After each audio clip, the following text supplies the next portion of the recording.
And there she goes. Gaboon vipers have the biggest fangs on the planet.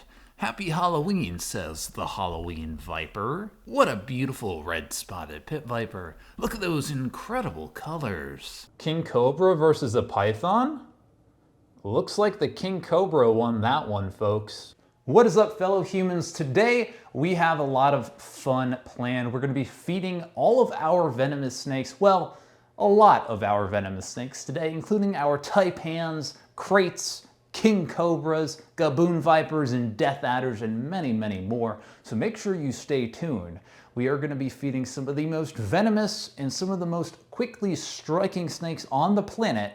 So let's get things started. First snake that we're feeding today is our beautiful Death Adder. Death Adders are one of the most venomous snakes on the entire planet, not to mention the fastest striking snake ever measured on the planet. These guys will strike so fast that it's almost not visible to the naked eye. And if you blink, you absolutely will 100% miss it. I have missed it several times feeding them myself, but we've got ourselves a mouse. We've already got the lock off, so let's put the lock up here and let's go ahead and open this up and feed this beautiful snake. So what we're gonna do is we're gonna get a nice closer look at the snake. This is not a strike that you want to miss, and it is absolutely very easy to miss. So let's make sure we do this nice and slow, and let's see if we can get him to strike out here. Just a little bit like this. Oh my God, look at that. Absolutely fast strike, immediately launched about 8 inches out in front of his hide there. You absolutely love to see it. And that was honestly one of the slower strikes that I've seen from him. They usually are even faster than that, believe me. It's pretty crazy to see. Sometimes they'll even use that caudal lure, which is that bright yellow tip to their tail. They actually flick that around to mimic a worm to lure in prey. So something like a frog or a lizard or maybe even a bird might see that and think that it's something that they can eat, so they'll be drawn in, they'll go right over to that tail and try to eat it, and then they play that Uno reverse card and they actually eat that animal instead. But that's awesome, so let's go ahead and move on to the next snake.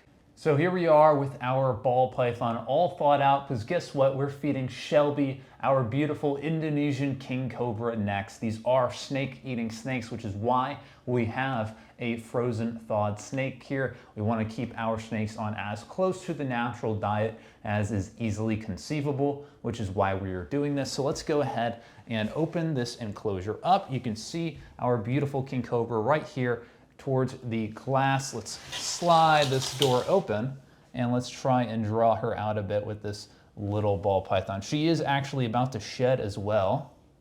What are you doing? What are you doing? Grab the head, grab the head, grab the head. Come on.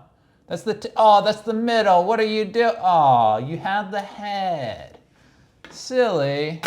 But you could see she was immediately interested in the food that we offered her in that ball python there. That is a very small one for her. She did eat just about 5 or 6 days ago, but with us moving, I'm not exactly sure when the next good opportunity will be to actually feed her and how fast it'll take for her to settle into the new house. So that's why we went ahead and just figured we'd give her another small meal there. So let's close this door up.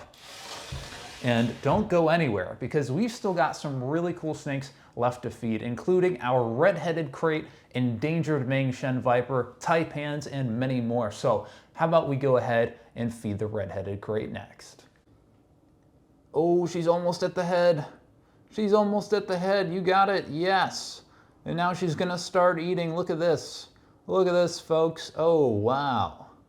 Look at her go. And she's working it back and forth to slide that body down her throat. Look at that. It's so interesting to watch these animals eat. It's not something that you normally get to see in the wild, so it is truly interesting to see in captivity. We absolutely loved her ball python treat, so let's go ahead and feed Craty Perry hers now. All right, sweetheart, I know you're under your hide. Let's go ahead and try and coax her out here with this ball python. She might also be going into shed. Her colors seem a little bit more dull than they have been in the previous couple of weeks here. So let's get her attention with it. Oh my God, and there she goes. You can see her come straight out and grab it. She is definitely going into shed. Her head is nowhere near as colorful as it normally is. But let's go ahead and let go and let her take it back in there. We don't want to play tug of war too much with her, especially with her being partially blind going into shed like that. But it's always good to see her going into shed, exhibiting all the normal snake behaviors that most people said she wouldn't be doing because everybody thought she was going to immediately die. So it's great to see her thriving here in captivity with us. Absolutely fantastic. Let's go ahead and move on to the next snake now. I'm gonna say, how about John Cena, our beautiful Mangshan Viper? And Johnny went ahead and gave us a nice full shed here. Just a day or two ago. There's another piece up here, crunkled up, crinkled up, crunkled up. And of course, he left a nice dookie in the water bowl that I had just cleaned out. So thanks, Johnny. He's hiding in this back log here. So we're gonna try and feed him just on this left side here. We're gonna see if we can get him to shoot out and take the chick for us. All right, so let's give this a shot. Hopefully he actually comes out and takes the chick. So let's make sure we zoom in right on the left side of this back log here. Hopefully we can get him to strike out and take this chick. All right, so what we're gonna do is we're gonna move to the other side here. There's a little hole on the right side.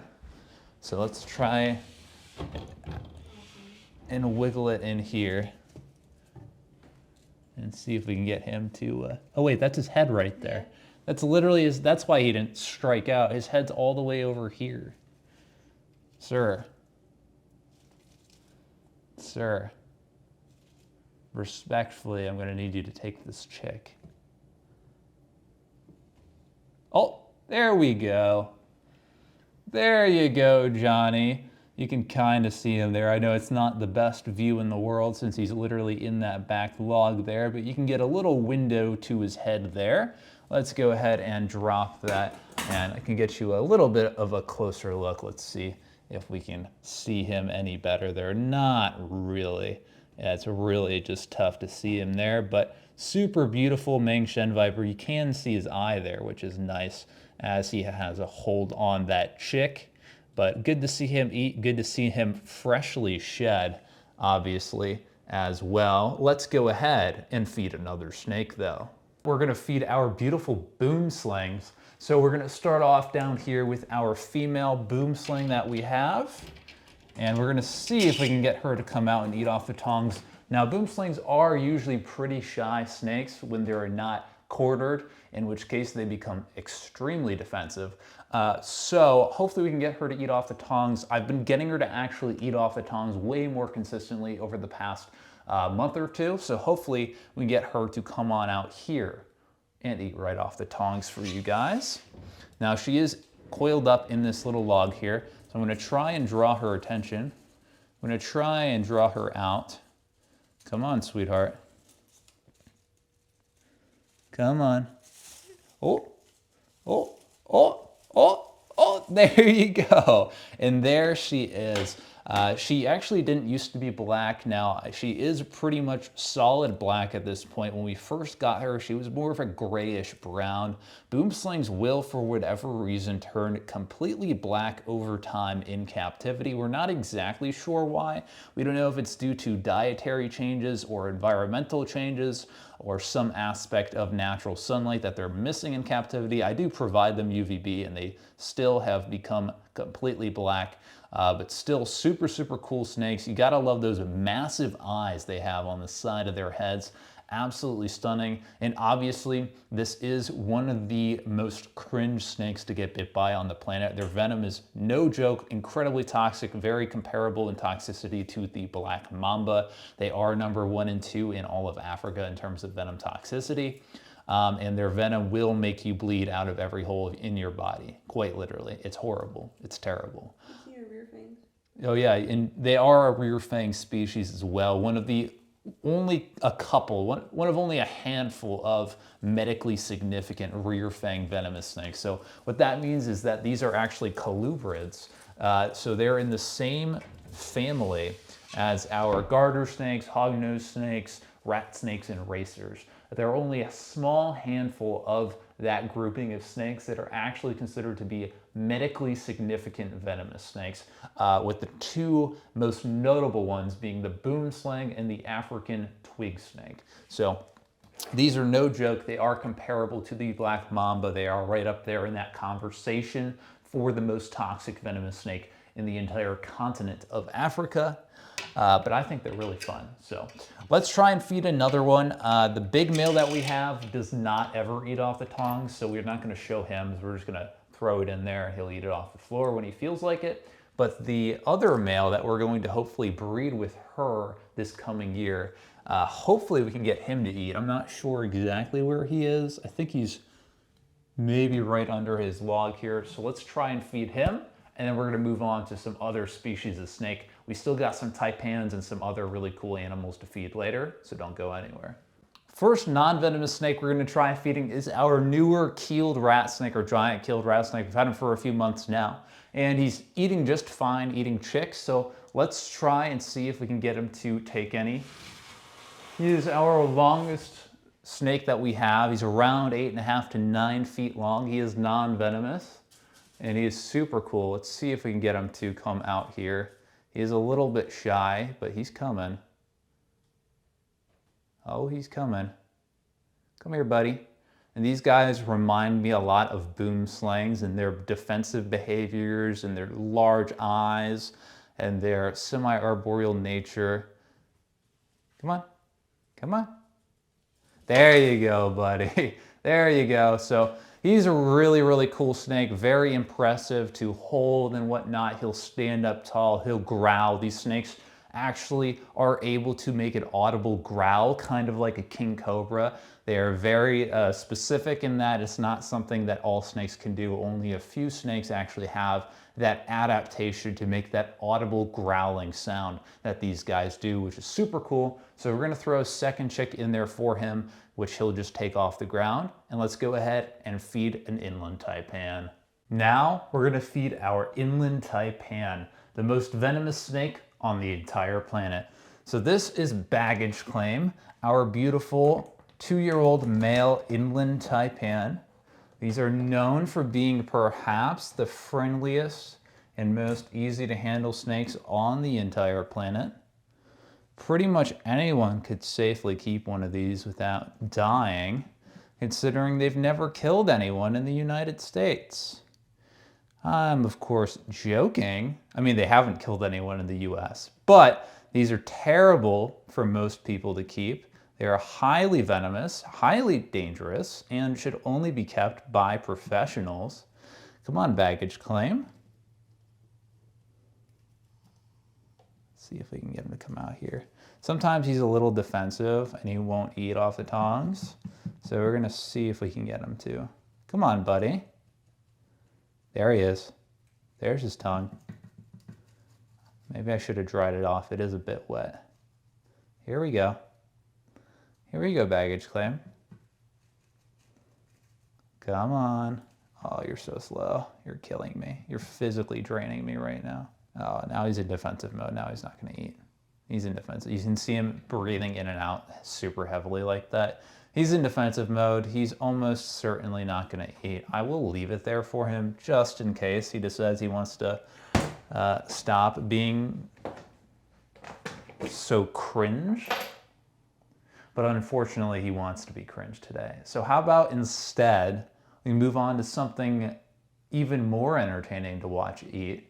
Let's feed the Gaboon Viper, one of the most powerful striking and fastest striking snakes on the entire planet. Probably top 3 fastest striking snakes behind the Death Adder and maybe the Puff Adder as well. But we've got a large rat thawed out and ready to go for Gabby here. Let's go ahead and see just how powerful that strike really is. So we've got our large rat here ready to go. Gabby's sitting right by the door waiting for her food. Let's open this door. Let me grab my hook here. Sorry about the beak shut. And let's see how hungry she actually is here.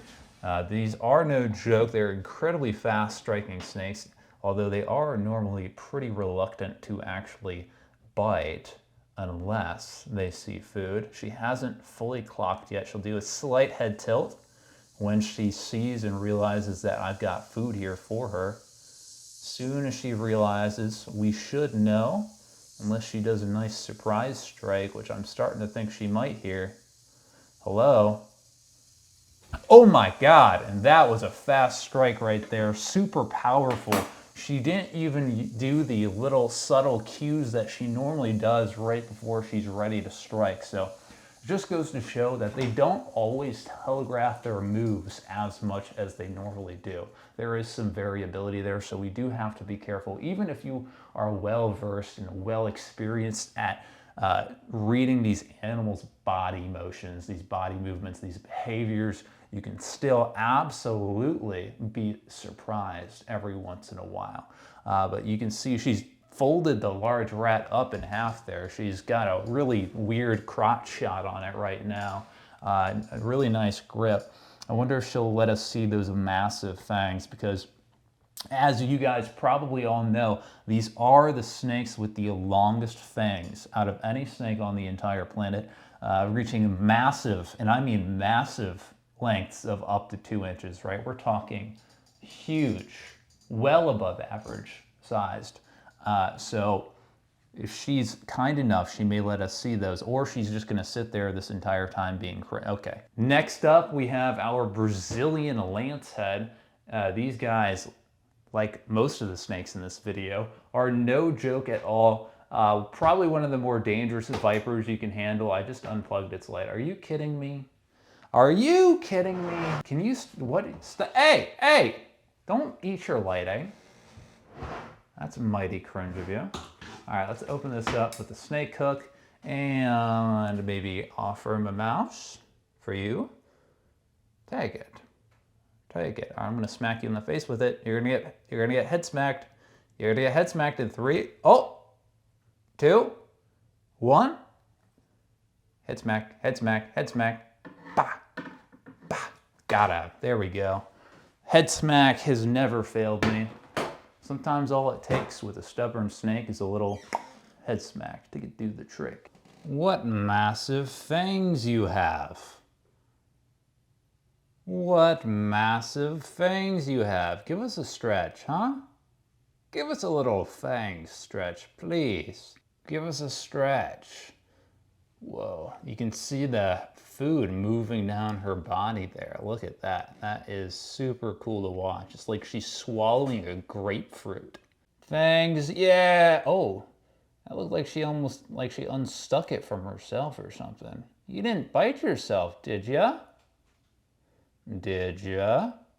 You wouldn't do that, Gabby, would you? Chill. Next up is one of our oldest venomous snakes that we have, our beautiful Cottonhead. This is Linda the Cottonhead, a copperhead cottonmouth hybrid, and she is one of our friendliest venomous snakes that we have. Let's see if she'll take a mouse. You hungry, sweetheart? You hungry? Yeah, there you go. Very aggro with it, but there you go. And she's a pretty girl. Like I said, she's a copperhead, a cottonmouth, and a copperhead hybrid. And these are not a hybrid that are found in nature, at least they have not been documented yet in nature. Theoretically, it's possible that they have been made in the wild, but they have never been documented in the wild. So as of now, this is not a snake that you can expect to find in the wild anywhere. They are only bred in captivity, but she's a sweetheart. We love her, and she is always hungry. But let's go ahead and look at a close relative of her now, the Cantil, which is basically the copperhead or cottonmouth equivalent, except they're found in Mexico. And honestly, I think they're a bit prettier. So this beautiful snake next to me here is the Taylor's or ornate Cantil viper. So these are in the same genus, meaning they are very close relatives to our copperheads and cottonmouths that we have here in North America, well, in the United States. Mexico is generally considered to be a part of North America, so they would also be found in North America. That's a piece of wood. Oh, there we go. Oh, you missed there, buddy. Come on, Jack. You hungry? You hungry, Jack? You want it? Take a bite. Oh my God, you missed again. You actually suck ass. We're gonna feed a couple of our baby venomous snakes now. We've got our pair of baby red spotted pit vipers here. These are a relative to the more well-known Mangshan Viper. So we're gonna pull out both of these guys. They're still really small. That's why we have them in these bins. It's really hard to keep baby venomous snakes in secure enclosures when they're this small. That's why we use these really small tubs. We actually built these to upgrade all of our arboreal and semi-arboreal vipers. So all of our insularises, our red spotted pit vipers, eyelash vipers, and bush vipers, they're all gonna go into these bigger units here, which are like way bigger than what they're in currently. With these guys, we just have to make sure that they're big enough to actually not escape from these little ventilation slits that are in these enclosures. That's why they're in here, just until they get to that point. And these are beautiful little snakes, absolutely. You can see their color is incredible. And this water has a lot of tannins in there because I had a branch in there in case he fell in. I didn't want him to drown, but he's honestly way past that size where that would be an issue. So I can definitely pull that out. You want to eat, bud? Food? There you go. Little tag. Tag, you're it, I guess. You want to hold on to it? What's the deal, bud? Are you going into shed? Oh, you are. You're completely blind. That's why you did that. You're completely blind. Okay, so I was going to feed both these guys. Oops. I was going to feed both these guys together, but since he's blind, we're just going to leave that in there and put him away. Don't want to risk them fighting each other or anything like that. So if his mouth isn't going to be full, let's just go ahead and put him away now. And then this one actually shed like 2 weeks ago, I believe. So he should not be blind. So we can take a closer look at him here instead. All right, buddy. What's up? I love these little guys. They're awesome. We do have that bigger male of this species. It is a different subspecies though. So these guys are going to stay of this more bright yellow and black, whereas that other one that we have has some red on it and stuff, because they are different subspecies. There, take a swing. Take a bite. Oh, dude. Dude, you literally were right in front of his head. Then you missed. Come on. Come on. Take it. Hey, just open your mouth. I'll put it in. What are you doing? There you go. Good job, little buddy. Good job. And they're actually growing pretty quickly, which is nice. They're putting on a lot of mass since we first got them. I mean, they're probably 3 times the size of what they, don't drop that. They're probably about 3 times the size of what they were when we actually first got them. So I'm very, very happy about how their growth is progressing. I think it should only be a matter of a few months before we can actually get them moved into these bigger enclosures, which is nice. I hate having snakes in tubs. Can't stand it. One of my pet peeves is having snakes in tubs, especially venomous snakes. It just looks unprofessional. It feels unprofessional. It feels just less secure, even though it is honestly fairly secure. I mean, you see I have them inside of another empty unit just for double protection. But that's okay. So it's just it's a necessity when they're this size, more or less.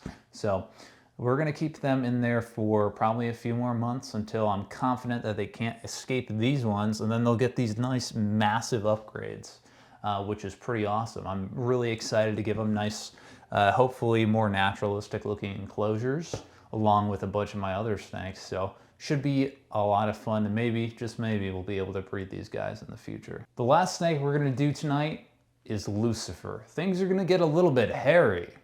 So let's put a hood on so that we don't go blind. This is a spitting snake, meaning they have venom that they can actually fling or spit out of their fangs and onto their target.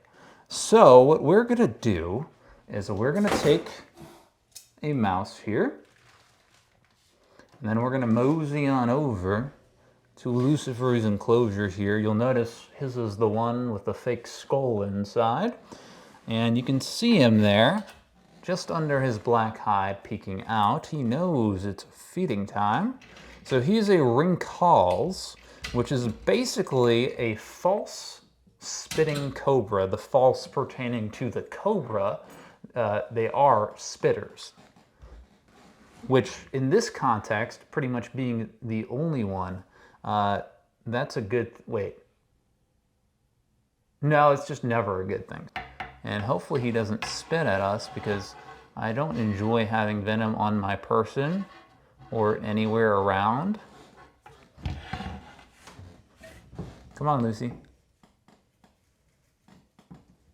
There you go. Oh, he spit venom. Okay. Okay, you did it again. Come on. Okay, that's 3 times. Okay.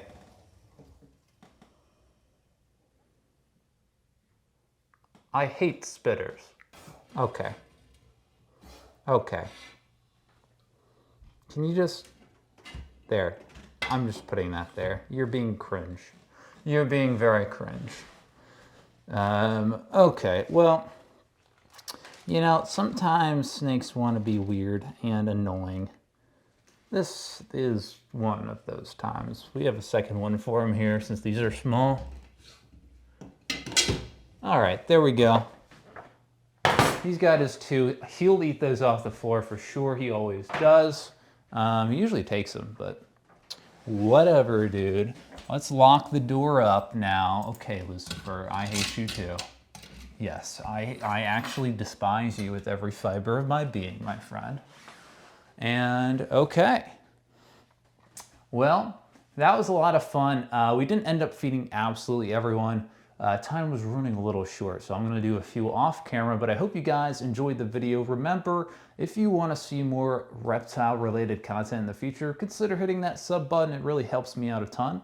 But until the next video, I'll see y'all later.